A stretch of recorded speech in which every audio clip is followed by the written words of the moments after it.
the MoxStars podcast. I am Menace, one of your hosts, and I'm here with Rampage. Excited dinosaur noises. Crash. And we have a special guest on today's show. We have our sole patron at the moment, UWPqwert. What's up, dude? Dude, excited to be here. This has been a long time coming. You should have been on the show way before this. I'm sorry we didn't get you on sooner. This is a momentous occasion. It's been a long time coming. We've talked about it a lot, and now it's come to fruition. Yes, sir. Well, this is the MoxStars podcast, the number one podcast on the internet for Magic the Gathering and Dr. Pepper. A lot happened this weekend, including Magic Con, which we will talk about in a separate edition of the show. But this past weekend, both Rampage and UWPqwert went to a tournament. Both played in it, so that's what we're going to be talking about today. If you'd like to support the show, you can find us on YouTube, where you can like, subscribe, and ring that bell for more notifications. You can also find us on all podcasting platforms, where you can leave us a 5-star review to make us look super duper cool. You can also support us on Patreon by becoming an official Pepperhead. You can support the show for $3 a month, have your name turned Dr. Pepper Red on the Discord server, and support the show. Yeah, join the Discord server as well. Jump on there, take a look at these deck lists, which will be in the description below, and chat about them. Chat away. Get inside their minds. Figure out what Rampage is thinking about his deck, what lines he wants to run, and then also get in UWPqwert's head, because nobody knows what's going on in there, because he played Child of Alara at a tournament and didn't do half bad. Honestly, you did pretty great for what everyone was probably expecting. You crushed it. So let's jump right in. The tournament, it was called cEDH Win A Foil Cradle ! In parentheses cEDH 5K. And the winning deck was from Matthew Swaney. It was a Kinnan Bonder Prodigy list that is, I'm sure, as degenerate as the 5 wins, 0 losses, and 3 draws would depict. So, but that's not why we're here. We want to get a tournament recap from 2 of the people that were there, who are participating in the shebang. So let's get it kicked off, fellas. Overall experience at the tournament. Just a brief insight into, was it good? Was it bad? Did you have any specific comments from the show or for the show on today? I thought the tournament went really well. I thought it was ran well. It was in a hotel convention center. No real big issues. Once we get talking about turn one, there's kind of a funny, or round one, there's kind of a funny story there. But overall, I thought it went well. We had talked earlier. It was very warm in there. A lot of dudes, a lot of sweat, a lot of heat.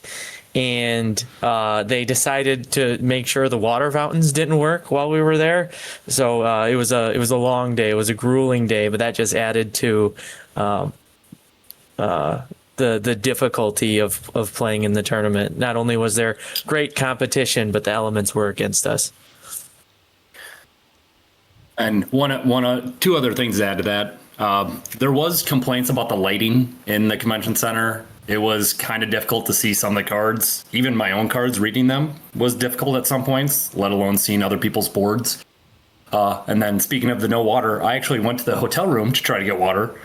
And our faucet in the hotel room only had hot water. So I had a little bit of hot water, which was absolutely awful. Oh my God. That does sound horrible. I'm gonna be a buck with you. That sounds like everything that I do not want to do, especially when it comes to a tournament, because if you guys have listened to the show in the past, every time that we talk about going to a tournament and being prepared for that tournament, it's have snacks, have water, hydrate. Your brain's a muscle, always keep that thing fueled up. And it sounds like with the elements being against you, you didn't even have the opportunity to do half of that. You would have had to buy your own gallon jug of water and bring it with you. Yeah, I'd probably 20 ounces when I went there, and that was gone by mid round 2. Yeah, I'm glad I chugged that big coffee before we got started, so I was good and dehydrated. And then, yeah, with the lighting, it was like perfect for like spell table games. Like there was no shine or glare to any of the cards just because it was so dark. They had like floodlights, like emergency lights they could have used, I think, but they either didn't work or couldn't get them to work. So all we had was like the decorative lights for vision. It's so funny. Like I imagine that you're basically James Franco in 127 hours, and you've taken a few sips out of your water bottle, and then over the loudspeaker you hear, "So everybody, your attention, please. We can't seem to get the water working in the fountains. Ration your water, please. Ration your water. That is all." and then you're just like, "Oh fuck, I drank 3/4 of my water already." They're just taking sips. It's round 4, and you're like seeing the last couple drops at the bottom of your bottle, and you're like, "That's for round 5." The play area looked out like over the pool, and it was so like cool and refreshing looking. Like if I didn't have $1,000 in cards on me, jumping into that seems so nice. Yeah. Okay, so the tournament size, this was not a small tournament, right? So cEDH, Win A Foil Cradle. I mean, the potential payout for that is like at $2,500, like for one in mint condition. So there were 180 plus players that had signed up for this. And it only shows, 150 something total. So 154. So there were a lot of drops after the first couple rounds. 154 people did play the whole day though. So this looks like if you wanted to test your deck against the meta, you're going to get to see a lot of it, because the metagame breakdown was actually pretty standard. You had 25 entries of Blue Farm, 9 entries for Kinnan, 16 entries for Rogthras, and then Timna Thrasios was 7, Vivi was 4, Zerda had 2, and then you go down and it's just like 1, 1, 2, 3, 4, 3 Teoms, 3 of the Wandering Minstrel, and then just a smattering of all these different decks. Only 1 Najeela. So kind of a crazy fall off there. But it looks to be like a very diverse meta outside of like obviously Blue Farm and Rogthras. So I don't know if either of you ended up running into those decks throughout the course of the day. But I did meet the other 2 Teom players. We always have a way of finding each other. Somebody finds out you're on Teom, and you're like, "Oh, that guy's over there on Teom too." That was fun. Yeah, and you're like sitting there spitting shop because it's like, to be honest, when you're playing Teom, if you haven't, which by the way, this is a Teom cEDH podcast now, so this is what we're gonna be talking about every single week. But it's like you build Teom, right? And you realize the lines, and then you discover another line. And you're like, "Oh, well, I'm going to walk that line." And then whenever you meet someone else who's playing Teom, they have a different line. Like, it is so open-ended. There's so many different creative ways to like win the game with that deck. So it's always fun to like pick someone's brain. Why you on this? Why you on this? Why you on this? Yeah, I noticed that when I was making cuts. Shouts out to everyone in the Discord that helped prepare UWPqwert and I for the tournament, gave us some feedback, thoughts, advice. When I was making cuts for it, there's so many lines, and like you said, there's so many different things you can do. Deciding what is optimal is really a meta call. Yeah, I'm guessing the Midwest is kind of like this, right? You have some degenerates who pay attention to the metagame, and then you have just a bunch of people who want to play what they've built or want to play the deck that they're most comfortable with. So that's why you're seeing this massive variety of decks here. Like down at the bottom, RMS Titanic was entered into like one entry of RMS Titanic, the legendary red vehicle and mono red. And then Merkel, Lord of Bones. Like that's just a deck someone likes. they're like, I really like this deck. I think it's kind of strong. Can you play it in CEDH? Probably not, but I'm here anyway. I signed up for it because my friends asked me to come play with them, type thing. So, yeah. Spoiler alert, I played against that deck. I thought you did. Yeah, and you won against it, right? I did not. We lost against that deck, but I will talk about that when we get to that round. Oh my God. That's okay. All right. So let's get it kicked off. Let's start off round 1. Rewind back all of your notes in front of you. Let's try to take like 5 to 10 minutes per round and just really talk about like the finer points and the points you really want to make. So Rampage, go ahead, take it off, lead away, and let us know what happened in the first round, dude. All right, so obviously I'm on Tam, round 1. I sit down, we get paired, we're doing intros. What are you playing? What are you playing? Okay, shuffle up. Yep, I'm going to keep my second 7. I'm in C2, feeling good. And then players, we need to repair. So instantly, the rounds got repaired, and we had to pack all of our stuff up and move to a new table. So I didn't write down what any of them were writing. I didn't get that far. So my real round 1, right after the I would repairing. be pissed. I'd be pissed. Well, like it's so tight in between the tables, and you kind of just gotta like scoot in, and I got a book bag, and I got a mat, and I got tokens, and you're kind of all piled up on each other, and yeah, to have to move was interesting. But I didn't like the repairing. I was in seat 2 when I got repaired. There was an Itali in seat 1, Elevere at seat 2. Me in seat 3, so I lost a seat, and Keurig in seat 4. I kept my second 7. I had a pretty good start going. The Itali player went first. Noticing right away, I'm in a pot of no blue I was just gonna against say an that. Itali. Yeah. So I was instantly concerned with the Itali. But the Elevere player, shouts out Elevere, kind of did my stacks thing for me. He deployed a few pieces. There was a doorkeeper thrall and a deafening silence on the battlefield at the same time. Let's go. So that Itali player is not doing anything. So instead of deploying my stacks pieces, I got to deploy mana, and I could start like getting ahead. The Keurig player was miles behind. He kept a 5 or a 6. He didn't really even like that much. But the doorkeeper thrall and the deafening silence got me feeling really safe. And we go into turn 3 of the turn 4 of the Itali player, and he plays a Talon Gates of Madara, so he gets his ETBs back.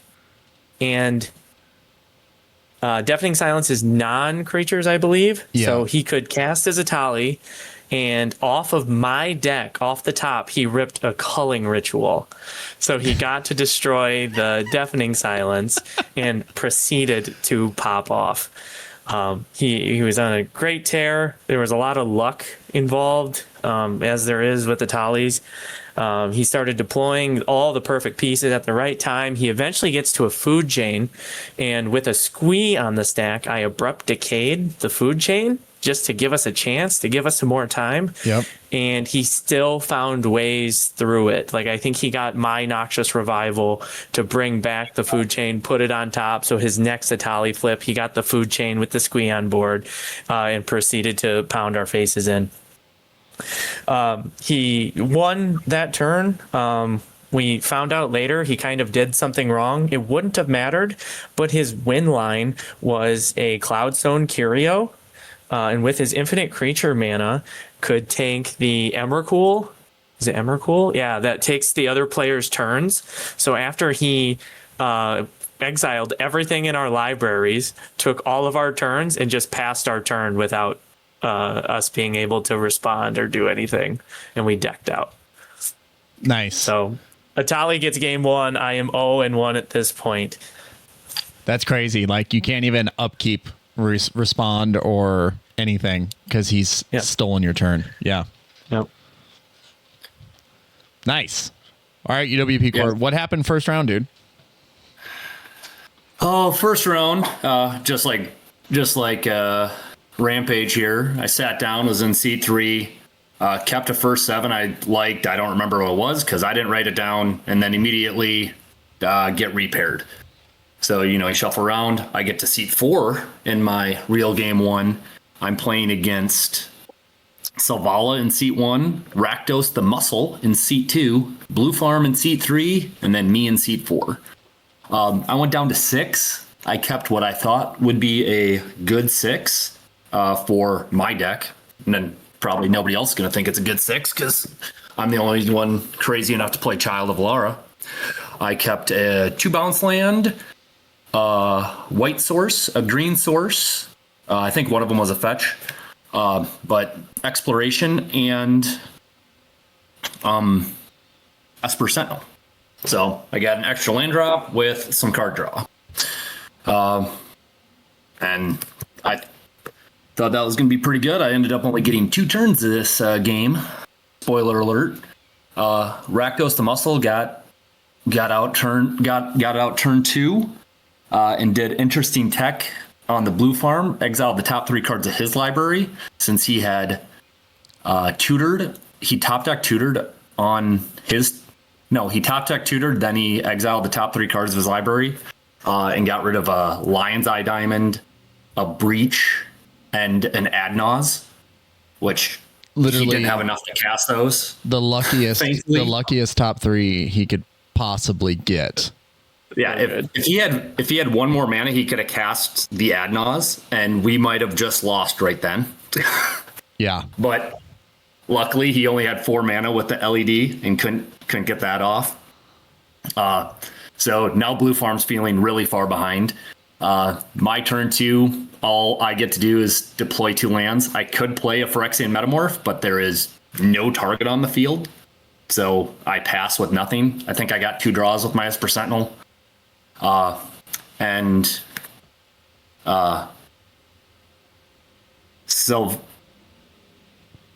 say Selvala? Yeah, no, it wasn't Selvala. That was in your first pot, I think. Yeah, in my first pot. I said Selvala was on seat 1. So he ends up winning on his turn 3. Nobody had interaction for him, and he was just able to make infinite mana by playing the Phyrexian Dreadnought. Was able to make like 12 mana. Then able to play like played some 6-drop creature. I don't know if it really did much. But then he got a Staff, and then he was able to draw a bunch of cards and play a Staff of Domination, present infinite mana, and win the game over Blue Farm having no interaction and Rakdos the Muscle not being able to do anything. One interesting thing is the guy playing Rakdos the Muscle had something because he asked Selvala if he had the win in hand, said no, but then he drew like 15 cards on his turn, was able to win. So that game was we were done 15 minutes into the round. So then I kind of went over and just watched Rampage's game and watched the Atali player take like a 25-minute turn. Nice. Yeah, I think that you just can't, like, when you're sitting there and you're actually in the first round, when you're trying to trust like that I don't know, like if I had the win in my hand and someone was like, oh, there's an instance of this where at a tournament, like there was a problem at the table and there was a scheming symmetry, right, that was going to be played. And the guy was like, I can play scheming symmetry because you have the next turn. Can you stop them from winning the game? And I looked at them and I said, yes. And so they played the scheming symmetry. They gave me a card and it was just the Red Terror. So yeah, I would say that as well. I said, yes, I will stop them. I will stop them from winning the game. Yes, because I will win the game. So yes, like maybe that person did not lie and say like they didn't have the win in hand, but there's like also a level of like a level of confidence you get from winning the first game. I would lie so hard if someone asked me that. I was like, I have something that can stop you. Do you have the win in hand? Nope. No, I don't. Yeah, I made a lot fewer deals in this tournament than I thought I was going to be making. Yeah, when I play with my pod, I seem to be making deals all the time because I have to tell them the right plays to do. At least that's what I'm thinking. Yeah. I think there is like an image of how everyone wants the game to sort of like go and unfold. And everyone has their own, like perspective of like what is the right play in that moment or whatever. So you can only help guide them best you can to like get the proper outcome of the game or do what's best for you. So yeah, it sounds like round one went not so great right off the bat. But round two, I hope a bit better. Yeah. Round two was fun. I had in my pod a Kinnan seat 1, Blue Farm seat 2, myself seat 3, and Blue Farm again in seat 4. I had a fine start. I was playing fast. I got resources out there. The Blue Farm in front of me deployed an Orcish Bowmaster, and they were able to like police the table on the other Blue Farm and the Kinnan. So they were slowed down. It was a slog. Those three were very interactive. I always get really excited when I'm in blue pods. Eventually, I land an Orcish and kill the policing Orcish. So now I'm kind of in control, and I can beat up the Kinnan's board. The Kinnan player didn't like that very much. He got pissed, like angry, like mad, and he cast a the 2-drop Gilded Drake and took my Taeon. And I'm like, well, it's going to be pretty hard for me to win without that. And I didn't think he planned on giving it back, so I cast an Oof, a Collector Oof, into a Smothering Tithe board. That player was just sitting there quiet, making a shit ton of treasures. So I thought that was a good plan. Eventually, once the other two players started kind of getting out of hand, I attacked with the Oof so that the Smothering Tithe player could kill it. Because there was like a double, triple at one point, Wandering Archaic situation. It was just a slog. And eventually, there was a whole bunch of mana. There was a whole bunch of counters, cards in hand. And the Kinnan player puts a Machine God's Effigy on the stack with a Devoted Druid on board. So we knew this was lethal, and there was, if it landed, and there was politics around it, and eventually the three players agreed to call a draw, and that's what we went with. I had no horse in the race. I had tried and done my part, and we eventually said the Kinnan player who cast the Machine God's Effigy, I thought it was wild. He was in one of the best positions, I thought, and he goes, I gotta piss so bad, like I just want this game to be over. He was getting frustrated with his stuff getting targeted. He goes, I just want this done. I'll take a draw. Oh my god. So we closed it at that. Okay. All right, UWPqwert, what happened, man? All right. Oh, just throwing stuff around over here. All right. Game 2, I had a better seat. I was in seat 2. I was playing a Atali, seat 1, me seat 2, Blue Farm seat 3, and Thrasios Tevish in seat 4. I had a decent start to this game as well. I think I got to play some sort of creature that let me play extra lands on turn 2. So I got to have 4 lands out in turn 2, and then I got to have 5 lands or 6 lands out on turn 3 to get Child of Lar to hit the field with no sack outlet though.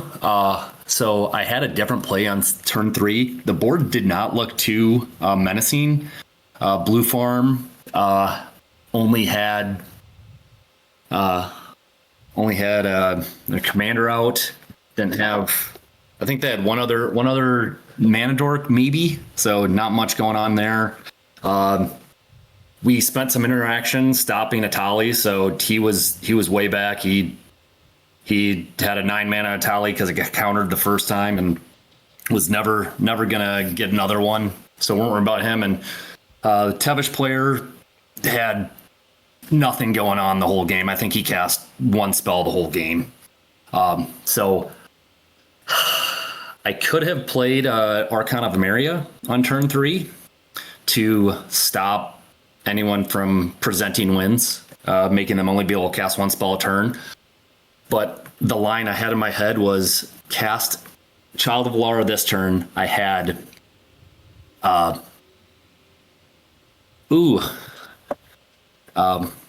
can't I think of the card? The green sack, find a creature, Eldritch Evolution in hand, so I could sack that, and my thoughts were sack that, get a Tali, and then also cast one spell a turn after that on my next turn, and I thought I'd be in a very commanding position. But it didn't work out. I called turn, passed to Blue Farm. Blue Farm ended up being able to get some mana and then tutor, and they tutored for Final Fortune to take another turn because they knew they were going to be done if I wrecked their board, because they had like 2-3 mana rocks and they're going to be down to like 2 lands if they let me get another turn. So he tried to push, and he got to tutor for LED, and he had Breach in hand. So we couldn't, and then he tutored for then he had tutor in the graveyard, so he just got to tutor for wherever he wanted to win the game after that, since nobody could stop him. So yeah, it was another turn 3 win in my second pod that I could have stopped, but maybe it would have been right to stop it, but I didn't feel like he was going to be able to present a threatening win.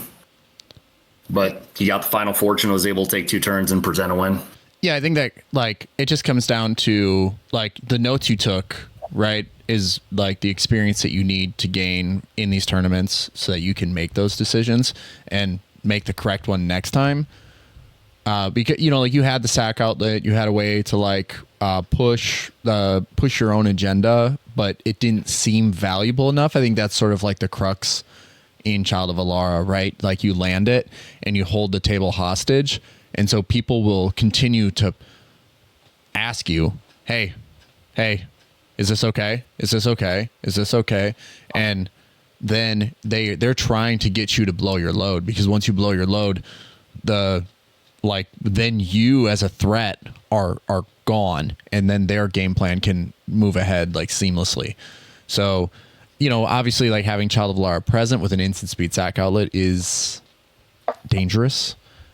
But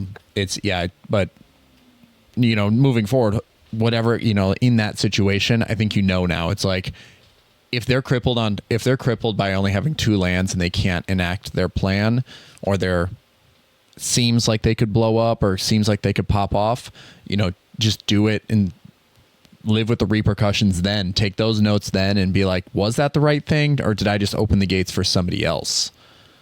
So yeah. I had the funniest piece of politics I had all day. Something I've always wanted to try. I thought I was kind of in like a lost spot. I had lost anyway, so I gave it a whirl. I cast a Worldly Tutor to go get the Collector Oof, and the blue farm in front of me was a relatively new player he claimed to cEDH. And he goes, "What are you going to go get?" And I'm like, "I don't know, probably something scary." And he showed me a tutor or a counter spell in his hand. I'm like, "Yeah, you should use that counter spell. I'm going to go get the best creature in my deck. You should counter this. This is the card to counter. Please counter this. I'm going to win the game after this." And he didn't. Oh my God. I think he wanted to talk me into getting like a mana dork or something. I'm like, "No, I'm going to go get the best creature in my deck. I'm going to win the game with it."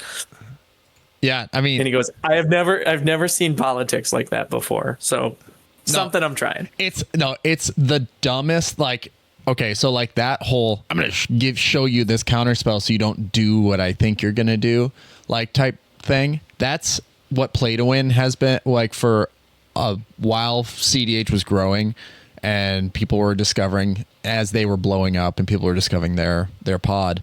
That was one of the things they would tell people. They're like, showing people a counterspell is like a free counterspell because it'll change the decision. It'll change the outcome of whatever they end up tutoring for or whatever they end up casting. So you changed the course of the game by just showing the counterspell. just do what you're gonna do. Like if someone shows you that, look at them and be like, "That's super sick, dude. Is that a secret lair artwork?" Yeah, have you guys seen this? Have you guys seen this artwork before? Like just bring the whole table to it. And it's like, yeah, like I don't fall for those politics like usually, but yeah, it was good of you to just be like, yeah, I'm gonna go get the scariest thing I have, and then try to cast it and have him stupidly counter it. Yeah, he didn't. He let me have it. Oh, he didn't. Yeah, he let you have the oof, right? Yeah. All right. How many rounds were there? 6 total. 6 total. 6 total. Anything notable in rounds 3 and 4? I'll go real quick through them. Sure. Round 3 was easily the best game I had all day. I felt like I had punted. I was the early threat. I stuck a Smothering Tithe. I had 100 tutors in hand. Archivist of Ogma was my most recent add to the deck, and it drew me like 96 cards because I played it into a Mystic Remora. They had so many cards in hand, they just kept tutoring, whether it was fetch lands or their own tutors. Archivist drew me so many cards. It was phenomenal.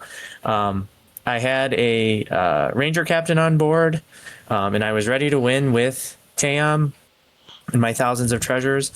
They were onto me. I wish I would have just talked a little bit more, politicked a little bit more, because all I needed them to do was let me get one Team activation off, and I had it.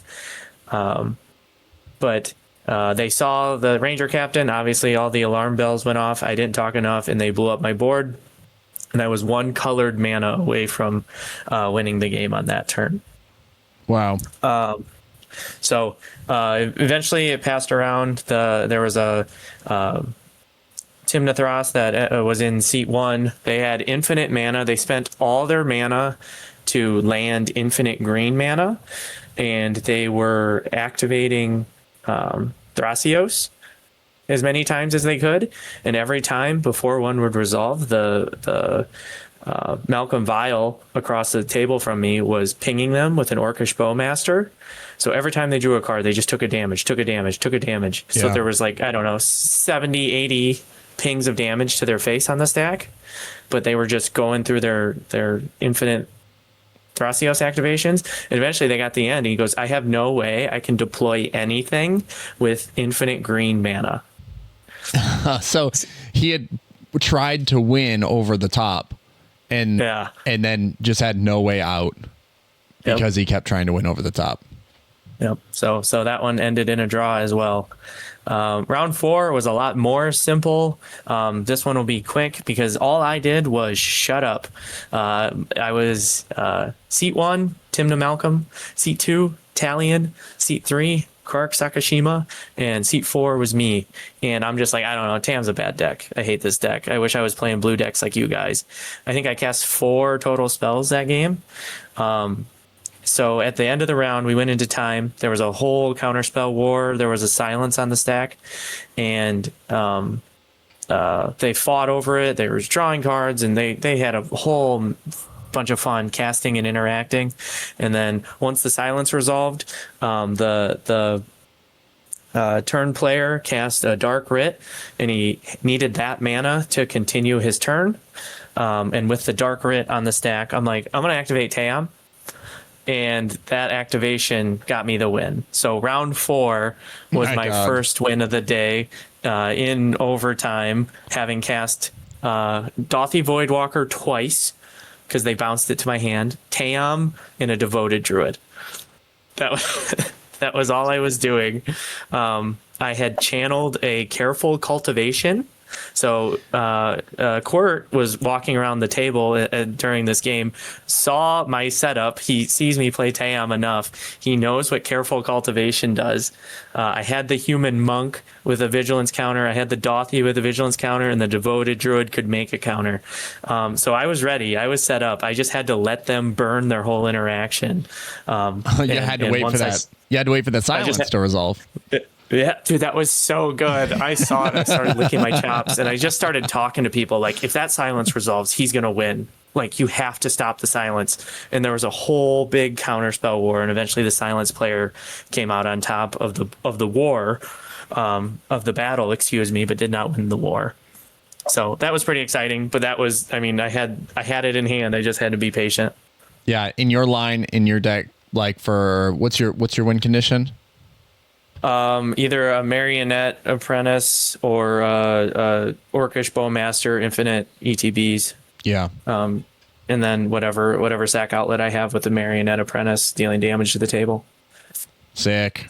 Yeah, that's super rad. That's the best. Those are the best games. Yeah. You're just like so after round 4, I was 1, 1, and 2. Yeah, but a win on the board, like that's how you get it started. I like for me, like when I'm at tournament and stuff like that, is like if I go 0-2, there is a chemical reaction that happens in my brain where I turn into a different human. And I go, if I don't win this next game, I'm done. My shot is gone. Right. And something happens. And then all the cards, I start looking like Bradley Cooper after he's drank 2 Dr. Peppers, you know, like till I collapse starts playing in the background, like reviving. Yeah. Yeah. And then all of a sudden I'm on the limitless pill and I'm accessing 100% of my brain. And all of a sudden it's like, boom, there's that win. Let's go. And then next game you come in and you're just like, more of the same. Let's go. You're mine. You're mine. You're mine. Oh, I'm in seat 4. Never mind. It's your game.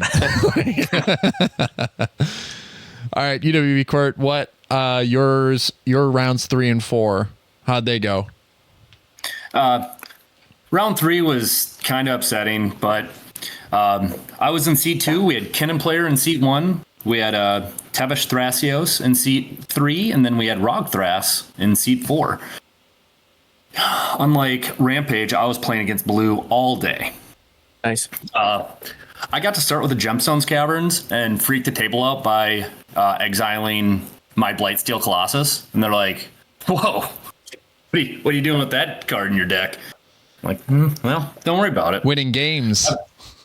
I have a backup one. It's called Atali. I just got to spend a lot more mana to get it into Blightsteel. I had Pyroblast in my opening hand, so if Kennen tried to do something really scary on turn 1, I was going to counter the Kennen, since I did have the Gemstone Cavern start. He played a tapped land and called turn. I was like, okay. So I just play a land, and I don't think I get to play anything, and then I get to play a land on. No, I played an exploration on this game too and played an extra land, because then on turn 3, I played a land and tried to cast a Rule of Law, or sorry, on turn 2 I tried to cast a Rule of Law, and the Rogthras, or no, the Tevesh Thras in seat 3 had a was just getting fed cards from his fish. He had, I don't know, been fed 12 cards, and I'm pleading with the table to stop feeding this guy cards. Mm-hmm. And they do not. They just keep feeding him cards. So he counters my 1 spell a turn. I try to Pyroblast it. He then counters. And I'm begging for the other people to try to help me keep that on the table so he doesn't win the game with his 1,000 cards. They deny. He goes to his turn. He tries to present a win that gets countered, and he doesn't have counter backup, so that's good. Gets to my turn 5. I just cast Child of Lara and sack it immediately, because the board there's a bunch of stuff on the board and it's scary as heck. Some people tell me to try to not do that, and I go, nope, we're going. And then there's a couple other value pieces that get put down. I cast Child of Lara again. I go to sack it. Someone tries to... Kennen tries to win on the stack. And the Tevesh Thras casts Big Riff.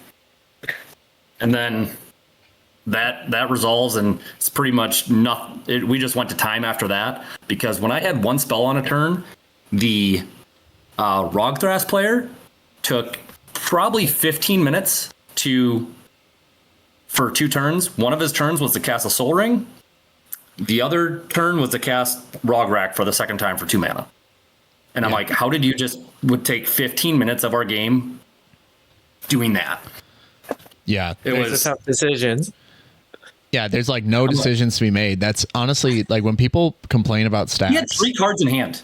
Yeah, it's like there's no decision. There's no decision to make, dude. Like you can cast one spell. What is it going to be? And then move on. Move on. And move on. Because I need a little more time to set up. Because if I could have got like 2 or 3 more turns, I could have been pretty threatening at that point. But it just went to time. It went to time right before my turn. Like dude said pass, and there's like 3 seconds left, and then I just said turn. It went to 0, and I said turn. I'm like, I'm not even gonna do anything. It doesn't matter. It's a draw. Yeah. So it's absolutely a strategy. Like with turbo decks that are all up in their feelings and salty as hell, that's a strategy. Like I've pinned blue farm players down before where they add Naws into like down to like 4 life, and then I'm like, I'll play my flyer, give it a +1/+1 counter, swing it, and then it's like a 4/4, and they're like, no, don't kill me, I can still contribute to the game. Don't fall for that shit. Like, yeah, if someone draws that many cards, no, you kill them. Don't even worry about it. Just kill them. They're gonna burn the clock because their only chance at scoring points is a draw. Yep, and we're giving the Rogthras player some shit, but it got him a point. His slow play. Exactly. And no one called. That's correct. No one called it on him either. So. No one called on him. Yeah, and I mean my game 4 I can breeze through quick here. Didn't have a lot of stuff going on. I played a turn 1 root maze, and I was playing against. So I was in C4. We had Sissy. This is the Mercool Lord of Bones guy. He had a mold down to 4. He did nothing. Well, what was the name of the first deck? Sissy was in seat 1, then Miracle Lord of Bones was in seat 2. I don't know. You said it differently the first time. What's that? You called it Sissy. I said it different? Yeah, you said Sissy, and I loved it. I wanted you to say it again. Oh, Sissy? Oh, maybe because the guy was a sissy. No, he wasn't. He was actually pretty cool. The Vivi guy, I absolutely hated. In seat 3. Did you hear that, Vivi guy? He cast Vivi turn 2, and then then on turn 3 he tried to put Curiosity on it, and I countered it. And then he was butthurt and just attacked me the rest of the game. And the Sissy player had Ristic Study out, and he fed him 20 cards. Didn't care about him. Just kept feeding him cards, casting 0 drops, pinging the table, attacking me with commander damage. I had like 18 commander damage by the end of the game. Because he was... And I ended with 4 mana on board with a Root Maze. And I'm like, I'm 2 turns away from even being able to cast Child of Lara. And he's like, oh, but if that hits, I'm out of the game, so I'm just going to keep attacking you. While he gave the Sissy player 20 cards that then just had infinite mana on his turn and won the game. Yeah, that sounds like a salty, salty player. Yeah, so that game kind of sucked because I was politicking with that guy. I'm like, stop giving him cards or do something to him. Yeah. He's just going to win the game. Which ended up happening, and I don't think that VV guy cared. Now he's like, I got my revenge on Child of Alara. You did the right thing. You countered the literal card engine of card engines in VV. Like, yeah, if he gets that, he wins the game. He had 3-0 drops in hand. So he shouldn't be mad. He should be like, yeah, great counter. Like that was exactly what you should have done. And move on, try to find another option, play the game to your outs to the best of your ability. Like, that's it. Those are your options. He enjoyed being salty. Yeah. Sometimes it's good to get in your... It feels really good until afterwards, and then you feel like a big old doo-doo stain in your underwear. All right. Rounds 5 and 6. Close us out. Rampage. You had your 1 win in round 4. Well, then you start to build some momentum. You start feeling yourself a little bit. How'd rounds 5 and 6 go? Round 5, I was at a table. Seat 1 was Master of Keys. Seat 2, Atali again. Seat 3, Timnathras. And then I was in seat 4. So the Timnathras ahead of me held up some mana. I stuck a Voice of Victory on turn 2. And then on the Timnathras's turn, he swung his Timna at me. And I blocked with the Voice of Victory. Just trying to prevent him from drawing a card. He flashes in an Orcish Bowmaster, and he can ping off my Voice of Victory. He can finish it off, and I'm like, don't do that. I showed him the Gaia's Cradle I had in hand, and I showed him an Eidolon of Rhetoric. And I said, this is the only way I can get an Eidolon of Rhetoric on the board to stop the Atali from popping off. That was my warning. I'm like, please don't do this. Pick another target. I was being totally honest here. Yeah. He goes, nope, I'm going to kill it. It's my only chance to kill it. I'm going to kill it. So it gets to me. I just pass. I literally can't do anything. I was true. The Atali pops the fuck off. They do 100 things. This is like PTSD from round 1. Eventually, the Atali player slows down, stops, and we get to the Timnathras's turn, and they start building a board, getting some advantage. So it's really Atali v Timna, and then the Master of Keys is just like has a Smothering Tithe on the board and is kind of jabbering, like talking, using his voice for points. I can't really do much. Eventually, I get a land. I can get the Eidolon out, and now the table's at a crawl, and we're getting closer and closer to time. Me, the Master of Keys, and the Atali guy are like, let's just call it a draw. Timnathras is like, no, I think I can get it, and we're like, okay. So we all played cards. We all showed him cards, and eventually we made a deal between the three of us. Like, okay, I'm gonna hang on to this for him. I'm gonna hang on to this for him. I'm gonna hang on to this for him. If he tries to interact at all or kill your Eidolon of Rhetoric, we're going to stop him. I'm like, okay, that's the plan. Great. And we're like, we need a draw. Eventually, he had a Hazel's Brewmaster on the board, and he had exiled a Ranger Captain of Eos. So every turn he was accumulating this value. He was just getting food tokens that he could sacrifice to stop people from taking game actions. That's cool. It was super cool. We went into time. It's the Timnathras's turn. That's what we ended on. Right before that, the Atali player had stole my Dauntless Dismantler, sacked it for X = 0, and destroyed all the food tokens. So once we got back to the Timnathras's turn, final turn, end of the round, they go to combat.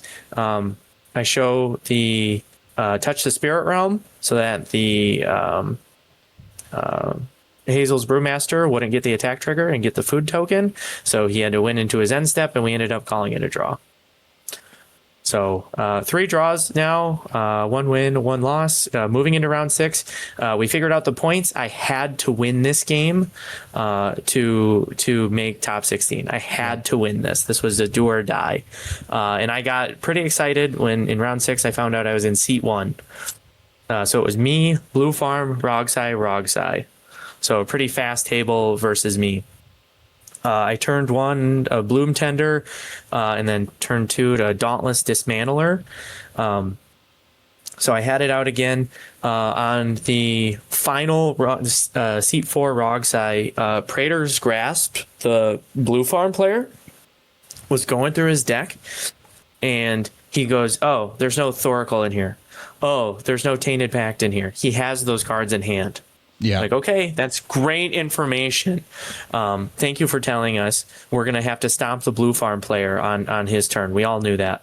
So once it got to me, the Blue Farm player had played a Ragavand and had some treasure tokens. So I'm like, well, the best I can do is cut him off on mana.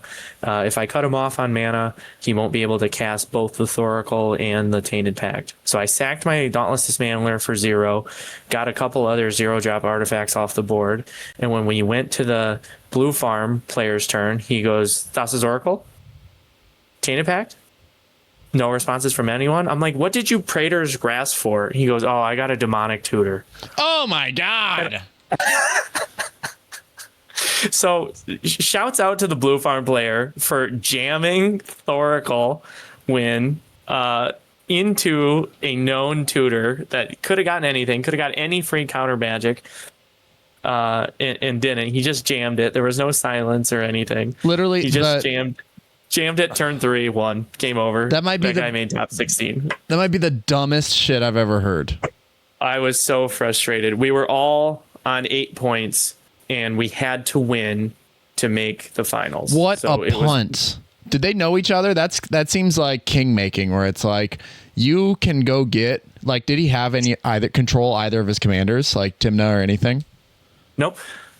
Like, but your next turn after you've Praetor's Grasped, you can grab like a Fierce Guardianship, or you probably have blue cards in your hand. You're a blue farm, right? Go grab a Force of Will.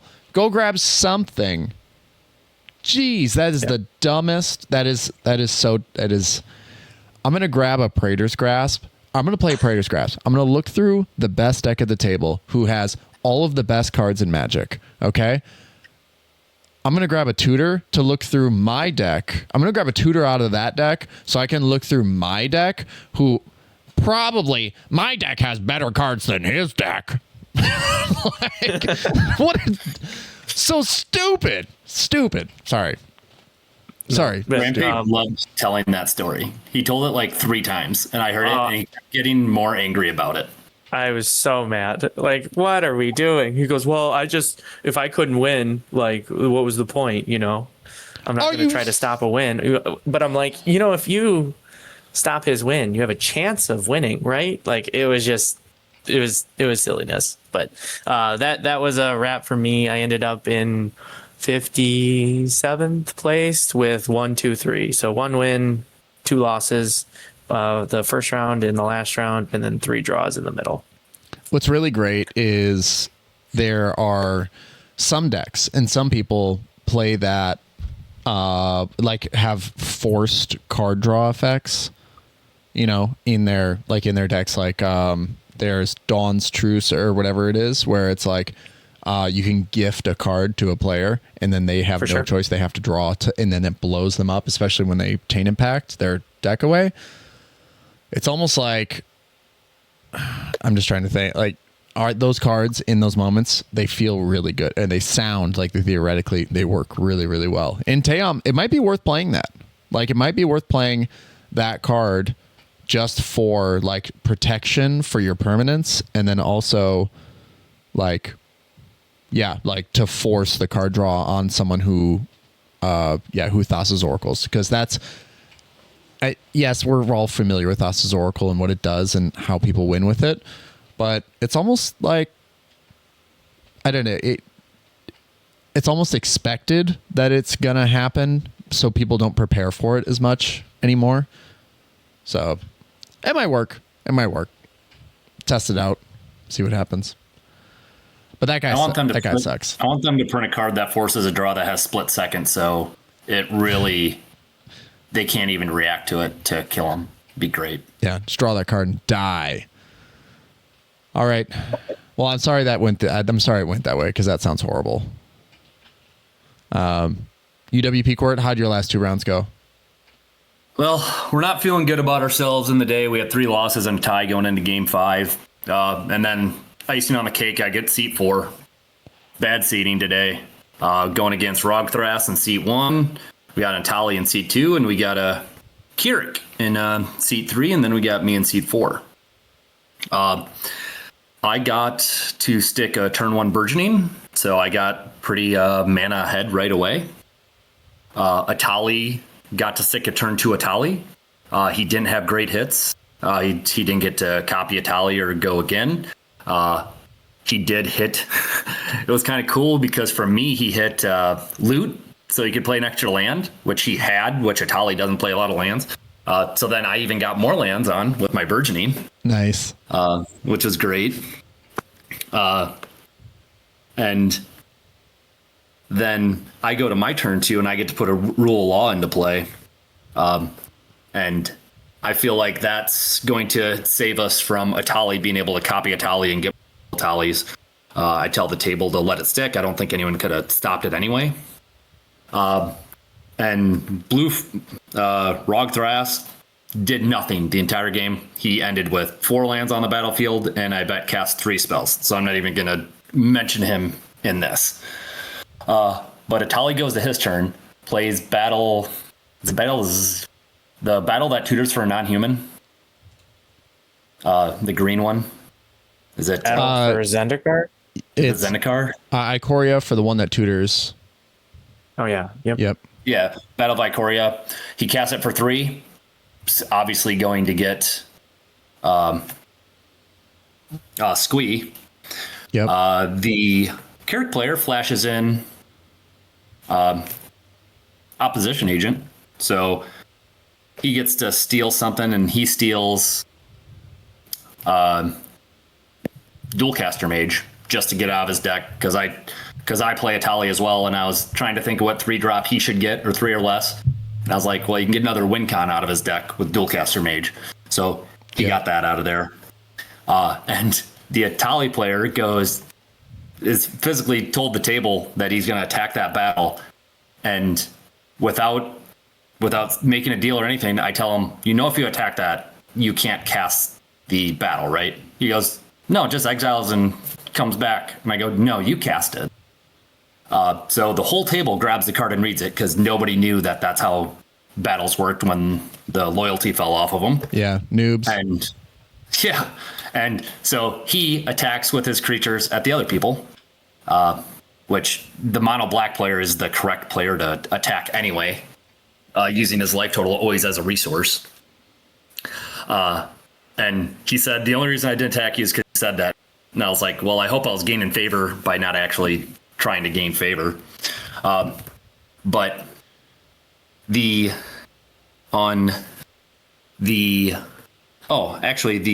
Rogthras player did do something interesting on his turn 4, I think.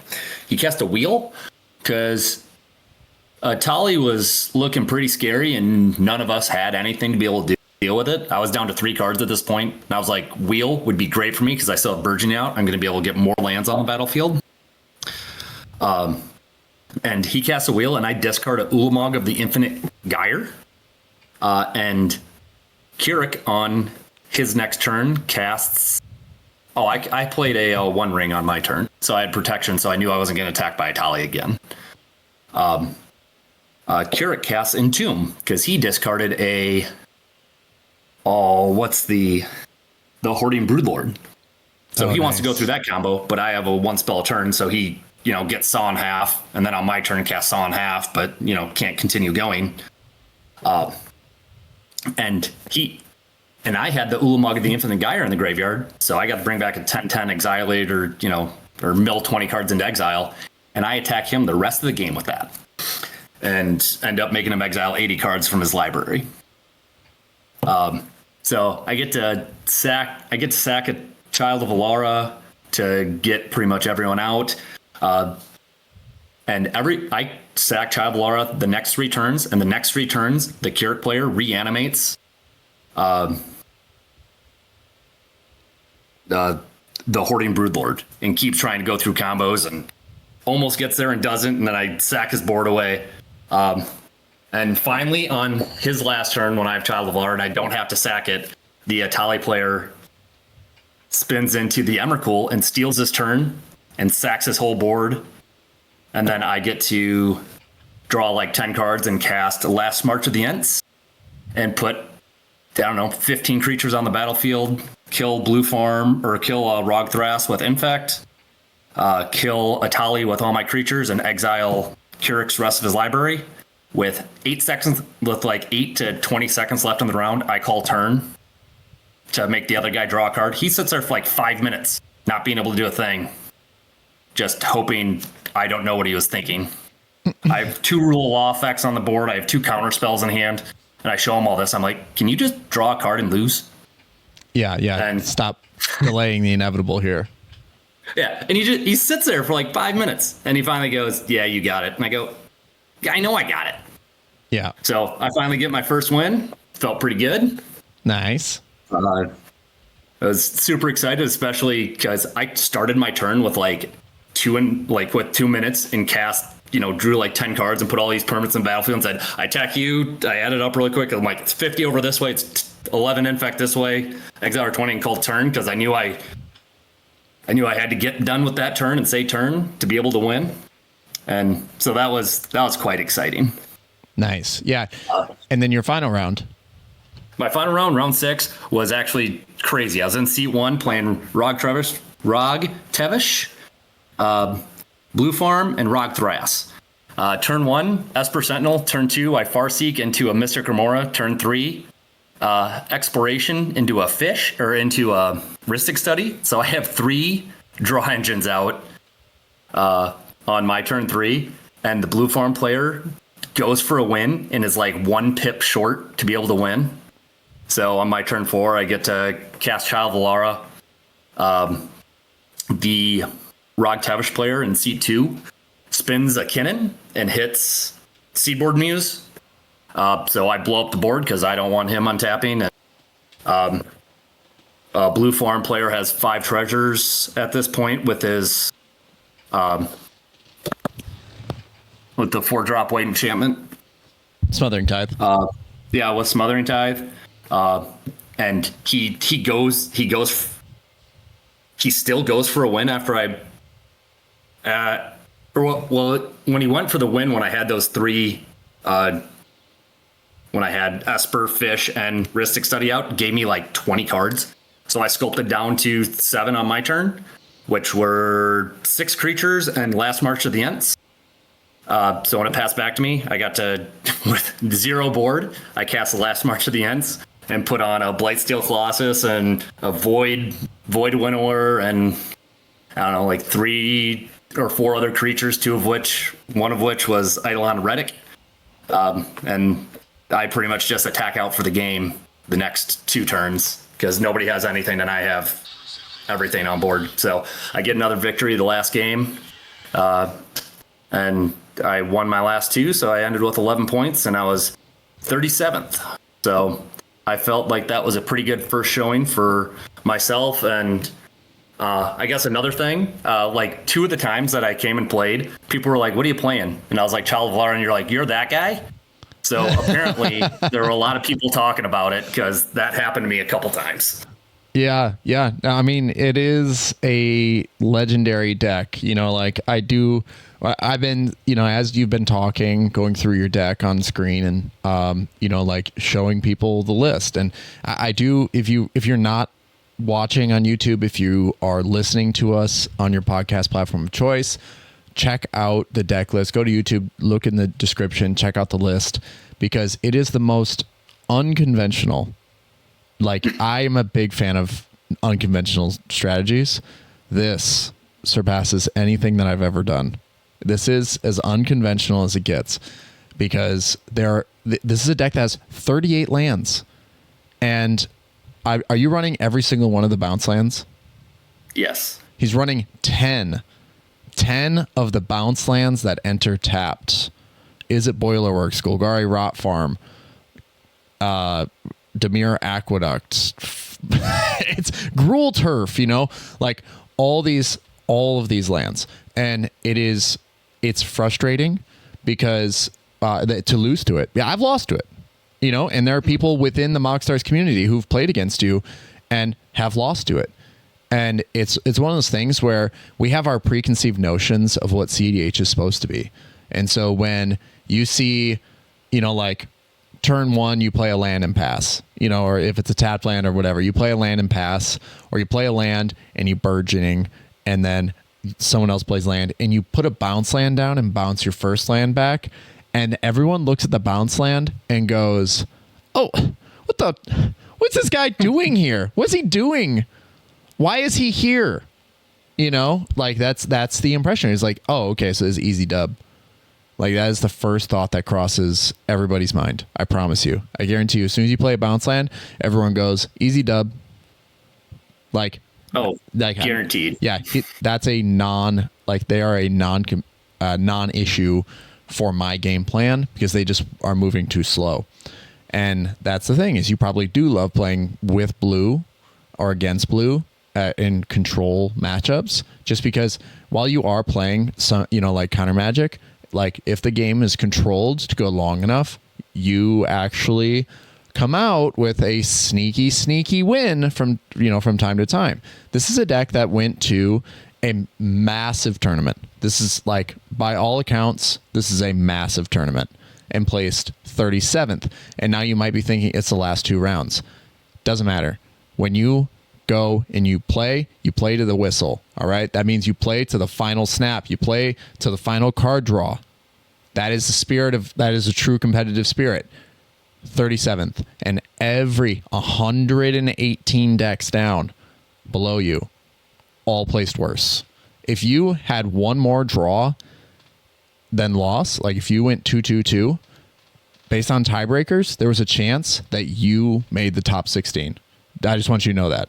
If one of those decks, one of those games goes to a draw, there is a decent chance you went top 16.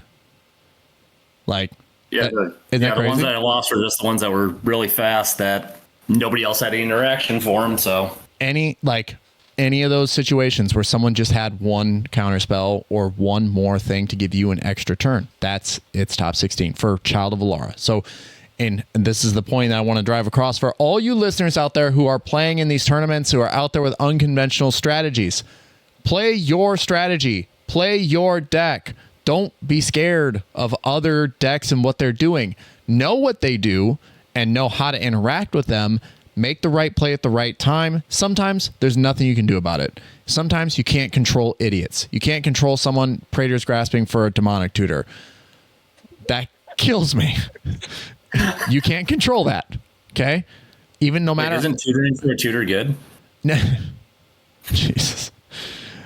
Regardless of how good it is, right? It's like you can't control other people. You can do your best to communicate with them and say like, hey, they have Thassa's Oracle and Tainted Pact in hand with the mana to cast it. Maybe you should grab a counterspell. Something like that. And they go, nah, dude, nah. No, I'm not doing that. Like, you can't control that. So ultimately, at the end of the day, play your deck. I like this meta. I really like the composition of the tournament because there was such a high diversity of decks. It sounds like when you guys got shuffled into your tables all 6 rounds, you did have to face a lot of like the top meta decks. Like, it sounds like you guys played against a lot of Blue Farm, a lot of Thrasios and stuff like that. But I promise you, this is as diverse as it gets. So get out there, play your deck. Let's see, top 16 cuts. The Master Keys made it. Terra made it. Arkham Dagson made it. Zerta the Dawnwaker made final table. And yeah, and everything else is pretty standard meta, but give yourself the best chance by playing the deck you're most comfortable with. Full stop. End of day. Like that's what you got to do. So, yeah. Any final notes about the tournament that you guys want to talk about? Just one note from me. Out of my deck, I didn't see a Draneth Magistrate all day. I told you to cut stunk. it. I told you to cut it. And I didn't see a Rhystic Study at the table all day. Wow. So, good and bad. Yeah, I saw plenty of those. It seemed like I was playing more blue decks than you were, Rampage. But nice. I will tell you that I'm excited to get a couple more tournaments in, see if I can prove it all. I've been looking over this list. I built this list 4 years ago to be anti-meta, and it still is. And I just fell in love with it, and I don't know if I'd ever want to play anything else at a tournament. Yeah. I think I've tried to talk you off of it in the past, and you're dead set on it. Just like I'm dead set on Naya stuff, and Helga and all that stuff. Like I have decks that I'm comfortable with. This is the deck that you're comfortable with. So I would love to see a Bloom Tender in here. I know dorks don't stick around for very long because of the nature of your deck, but just being able to tap for 5 mana seems like it's worth it. I have thought of it. I actually did just put in a rock that is indestructible that just came out. I never saw it all weekend, but I am testing out the Soul Stone in the deck. Oh, yeah. This is great for you. And just incidentally, I don't think I would ever trust myself to put Child of Lara in the graveyard and leave it there to harness the Soulstone, but I will I assume I will harness it at some point and get back a maybe it's just a stacks piece, but if it might be worth it to have a 1 spell a turn stacks piece or get back a Void Winter or something else big that has died. Yeah, like a coma. We'll see. A lot of, I think that a lot of the cards that are your top end are either things that shuffle into the back into the library or are indestructible inherently. Like, I think that's incredible tech. It might be worth just playing more of that too. More indestructible nonsense. So yeah, it sounds like the tournament went really well. If you were competing at this tournament and you have insight into it, make sure you stop by the YouTube channel, leave a comment down below, support the show, give us a like, subscribe, and ring that bell for more notifications. You can also support us by finding us on all podcasting platforms, so you can leave us a 5-star review. Obviously, we're already the coolest. We're the #1 podcast on the internet for Magic the Gathering and Dr. Pepper. So the MoxStars podcast, give us that 5-star review. We're super cool. And then you can also support us on Patreon by becoming an official Pepperhead for $3 a month. Support the show, become an official Pepperhead, have your name turned Dr. Pepper Red on the Discord server, and join the Discord server. Jump in there, drop your deck list. Let's break it down, talk about lines and strategies that you like, and then also check out our deck lists. And if you have any questions, more than happy to answer.